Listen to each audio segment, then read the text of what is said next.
Saludamos ya a Natalia Aguirre, directora de análisis de Renta 4 Banco. Hola Natalia, ¿qué tal? ¿Cómo estás? Muy buenas tardes. Hola, muy buenas tardes a todos. Bueno, parece que llevamos unos cuantos días con riesgos a la baja, había un poquito más de optimismo en los mercados, estamos pasando duras pruebas, hoy llega una de ellas, que es el dato de inflación en Estados Unidos. Sí, efectivamente, ya hemos pasado las elecciones de mitad de mandato en Estados Unidos, que era el principal foco de atención a principios de semana y que todavía nos deja con ciertas dudas, ¿no? Y esa sensación de bloqueo político para los próximos 2 años que comentabas antes, pero ahora toda la atención gira otra vez a los bancos centrales y en concreto a la Fed. A la Fed porque tenemos un dato muy relevante como es el IPC de octubre en Estados Unidos, donde hay que ver si realmente se confirma el techo de inflación, que creemos que en tasa general sí que podría ser así. Si recordáis, el pico lo vimos en junio en niveles de 9,1, en septiembre ya estábamos en 8,2 y hoy se espera que modere hasta el 7,9. Eso sería una buena noticia.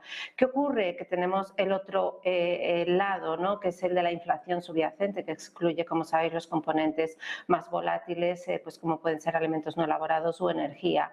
Y ahí sí que es cierto que se espera cierta moderación muy ligera del 6,6 interanual al 6,5, pero seguiría creciendo a tasas mensuales en torno a 5 décimas. Eso es mucho realmente si queremos volver a un objetivo del 2% de la Reserva Federal norteamericana. Y no olvidemos que esa inflación subyacente que en septiembre marcó nuevos máximos, bueno, pues sí que estamos viendo riesgos de presión al alza.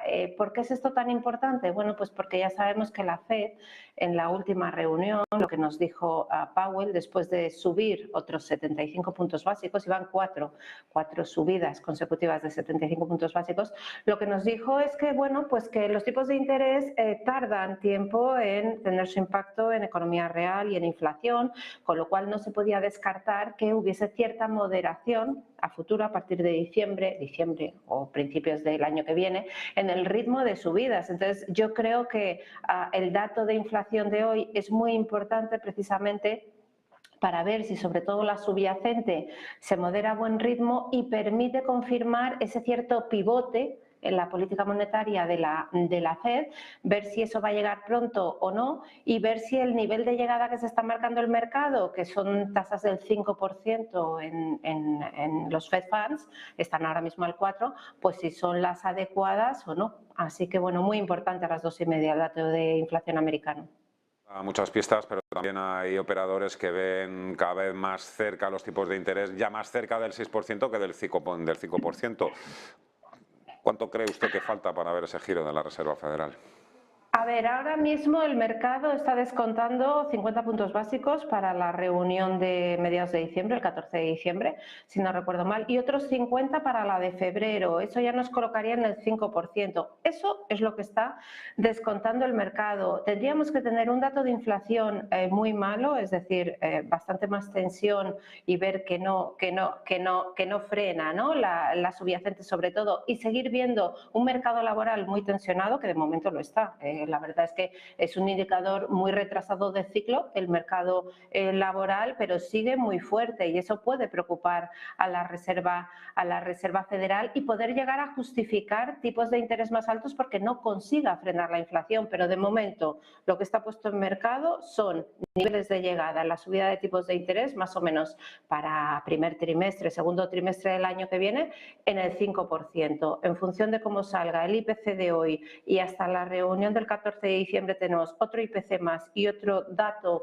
de empleo, así evolucionarán las expectativas de subidas de tipos por parte de la Fed. Una cosa muy importante es que el mercado en los últimos días ha habido una moderación en tires, ha habido una depreciación en el dólar que se ha vuelto a niveles de paridad contra el euro, con lo cual está esperando una moderación de la inflación. Ojo a si no se produce, porque si no se produce produce esa moderación en la inflación, este rally de bolsas que hemos vivido, sobre todo en el mes de octubre, podría ponérsele un freno y volver a testar nuevos mínimos. Así que, bueno, ese pivote de la Fed es muy data dependiente, eso está clarísimo, y son los datos de inflación y los de empleo los que van a marcar el ritmo y el nivel de llegada de tipos de la Fed. Hablemos ahora de Europa. El BCE calcula que la economía europea se contraerá un 0,9% en 2023 y que los tipos llegarán al 3,5%. ¿Son realistas estas previsiones? Bueno, a ver, yo creo que estas previsiones exactamente no son del Banco Central Europeo. Me da la impresión que son más previsiones de Bloomberg, porque el Banco Central Europeo actualiza su cuadro macro cada 3 meses. El último que actualizó fue en septiembre, el próximo será en diciembre. Y entonces en septiembre la verdad es que el tono del cuadro macro era optimista. Estaban hablando de subidas del PIB en 2023 del más 0,9. ¿Qué ocurre? ¿Qué será su escenario base? Yo recuerdo escuchando la conferencia de Lagarde que le preguntaron directamente, ¿pero usted cree realmente que este es el escenario base? Y dijo, bueno, tenemos un escenario negativo, adicional a ese escenario base, que pasa porque haya un corte total o cuasi total, que es lo que está ocurriendo, de los flujos de gas procedentes de Rusia. En ese caso, en su escenario negativo sería menos 0,9 el PIB del 2023. Es muy raro, es muy poco creíble. No, es creíble. O sea, si la situación energética se complica, con todo el impacto que puede tener tanto en inversión como en consumo, es factible. De momento, las previsiones que hemos visto de Fondo Monetario Internacional, de OCDE, por ejemplo, no dan crecimiento negativo para la eurozona en 2023, pero sí que dan una recesión técnica, 2 trimestres consecutivos de caída del PIB e incluso 3 en algunas economías más dependientes del gas ruso, pues como puede ser una Alemania, como puede ser una Italia. Entonces, en ese contexto, si nos creemos un menos 0,9 porque se complica la situación energética, yo tipos al 3,5% a mí me cuesta verlos. Ahora mismo el mercado está descontando tipos al 3%. Ese es el nivel de llegada de los tipos del tipo de depósito, ¿no? Para el caso del Banco Central Europeo. A mí me resulta complicado ver un 3,5 porque realmente si nos metemos en una recesión tan pronunciada como un menos 0,9%, yo creo que no va a tener margen el Banco Central Europeo, por mucho que su objetivo primordial sea el control de la inflación, no va a tener margen para subir los tipos de interés tanto. Tengamos en cuenta, bueno, que ya los ha subido cerca de 200 puntos básicos, el tipo de depósito está ya en el 1,5% y 3,5 sería otros 200, incluso más de lo que ha subido hasta ahora, y eso intensificaría todavía más la recesión. Es evidente que la inflación es su prioridad absoluta, pero bueno, también tiene que tener en cuenta la estabilidad financiera, así que yo creo que subidas de tipos tan pronunciadas no creo que se vayan a producir, sobre todo si la Reserva Federal empieza a frenar el ritmo de sus propias subidas. La subida de tipos tiene mucho impacto sobre el gasto de los países, sobre los presupuestos nacionales. Ayer la Comisión Europea propuso objetivos de reducción de deuda más flexibles. ¿Todo esto a quién beneficia y qué significa?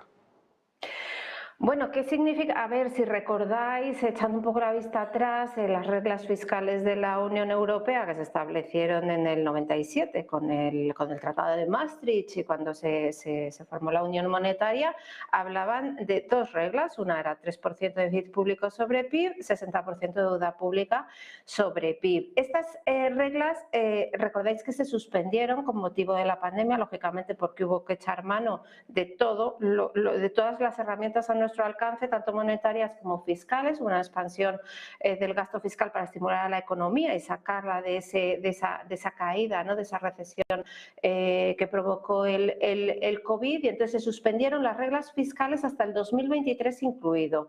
¿Qué ocurre? Que se tienen que retomar a partir del 24 y ahora ha empezado la Comisión Europea a negociar, y estas son unas negociaciones que seguro que van a ser muy largas y muy comentadas, ha empezado a negociar. Entonces, no se habla tanto de que vaya a cambiar ese 3% y ese 60%, sino que va a hacer una interpretación más flexible.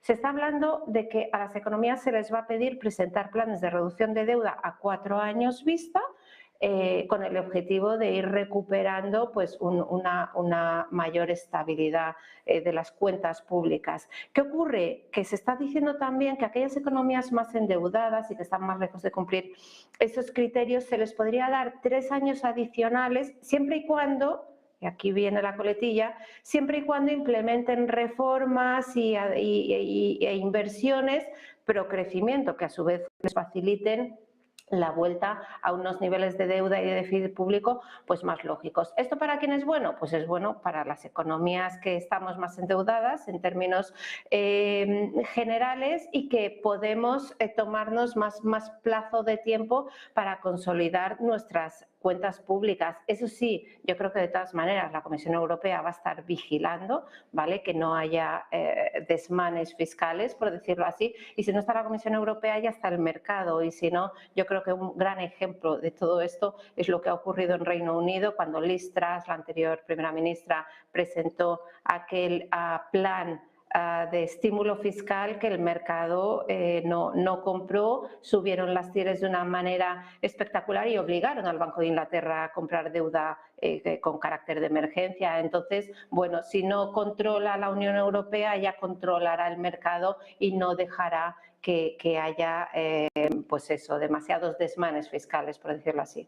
Sabemos cómo se la gasta el mercado, no tiene tanta condescendencia sí. o tanta piedad.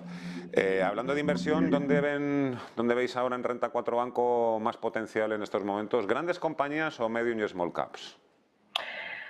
Pues mira, la verdad es que nosotros no somos tanto de elegir grandes o pequeñas, sino de hacer stock picking, ¿no? Creemos que incluso dentro de los mismos sectores hay compañías que sí y hay compañías que no. Es cierto, sí que es cierto y eso hay que reconocerlo, y se ve muy bien en mercado que cuando hay momentos de incertidumbre como el actual, de miedo a la recesión, de subidas de tipos, de tensionamiento monetario por una muy elevada inflación, los valores que mejor lo hacen en términos relativos son los blue chips, ¿vale? Los grandes valores. ¿Por qué? Porque tienes liquidez para salirte en caso de que, perdonad la expresión, vengan baldadas y necesites salir rápido de un valor. Entonces, si el IBEX está cayendo ahora más o menos en el año un 8, un 9%, te coges el IBEX Small Caps y está cayendo un 14, un 15. Entonces, si bien eso es cierto y que los blue chips, como digo, lo hacen mejor en este contexto de mercado, creemos que hay historias muy interesantes y con elevados potenciales de revalorización en ambos lados, en los blue chips, y por ponerte un par de nombres propios, ¿no? Pues te citaría un Repsol,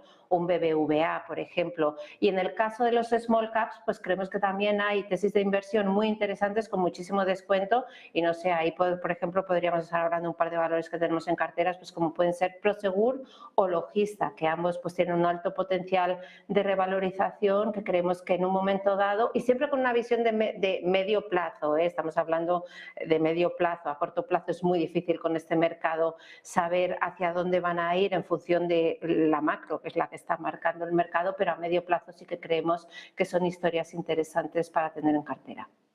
Es cierto, en los mercados no todo siempre es blanco ni negro. Natalia Aguirre, directora de análisis de Renta 4 Banco, un placer como siempre, muchísimas gracias, un fuerte abrazo y hasta la próxima. Adiós. A vosotros, buen día, chao. 12:24 de la tarde, nos esperan ya Juan Ramón Caridad de GAM y Jacobo Blanquer.